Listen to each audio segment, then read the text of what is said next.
Assalomu alaykum Habibni xolajonlari. Bu o'yinchoqlarni Xitoydan zakaz qilib ko'rdim. O'zimni kursdoshim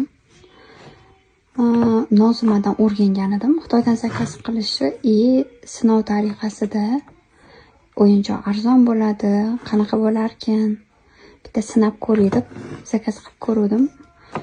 15-20 kun orasida kelarkan. Buni o'sha payti o'rganib, zakaz qilganim esimdan ham chiqib ketib qolgan ekan. Keyin keldi deganida borib olib keldim. Rosa qiziqarli ekan. Habibdan ham ko'ra o'zim qiziqib o'ynayman. Bitta mana shu o'yinchoqda qariyb yo'da oldida 12 ta rasm chizsa bo'lar ekan. Rasmlarini yig'sa bo'lar ekan. Mana bu yoqda boshqacha o'sha hayvonchalarning rasmlari.